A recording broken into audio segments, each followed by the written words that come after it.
ஒன்றிய அரசுலேருந்து அந்த கூட்டணியிலேருந்து பாஜக கூட்டணியிலிருந்து வெளியே வர தயாரா அப்படிங்கிற ஒரு கேள்வியை நீங்க முன்னிறுத்திருந்தீங்க.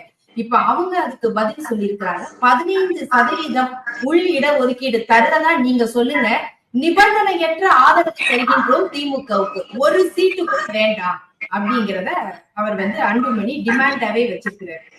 இதெல்லாம் வார்த்தை ஜாலங்க. கடந்த சட்டமன்ற தேர்தலுக்கு முன்னாடி எப்படி அவங்க கூட்டணிக்காக அந்த ஒரு நாடகத்தை எடப்பாடி பழனிசாமி ஆடும்போது இவங்க ஒத்துழைத்தார்களோ, ஓட்டர் உடைக்காக தான் அதை செய்தார்கள். அப்ப 10.5 இப்ப 15க்கு எப்படி திடீர்னு போறாங்க? முதல்ல இதுவே ஒரு அவங்களுடைய அடிப்படைக்கே புத்தகமா இருக்கு. ஏன் இந்த 15க்கு போனாங்கன்னா, நான் சட்டமன்றத்தில் வைத்த வாதத்தின் காரணமாக தான் இப்ப அவங்க தடுமாறி போய் 15க்கு போயிருக்காங்க. இந்த 20% வன்னியர்களுக்கான இடஒதுக்கீடு எப்படி வன்னியர்களுக்கு தென் மாவட்டங்களுக்கு போகும்போது முக்குளத்தோருக்கு எல்லோருக்கும் பயன்படுதுங்கிறத நான் விளக்கமா சொன்னதுனாலதான் இப்ப புதுசா 15ன்னு வந்திருக்காங்க. அது அப்புறம் பேசுவோம். முதல்ல பாஜகவை விட்டு வெளியே வந்தால் இந்த சட்டத்தை நிறைவேற்ற தயாரா அப்படின்னு அவர் கேட்டுக்காரு.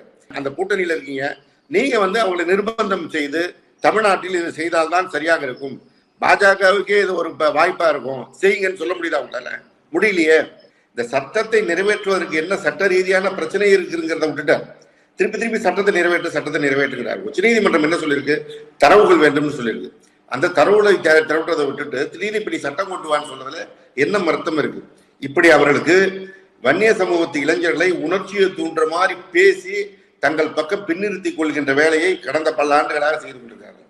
இப்பொழுதும் அதையே செய்ய முயல்கிறார்கள்.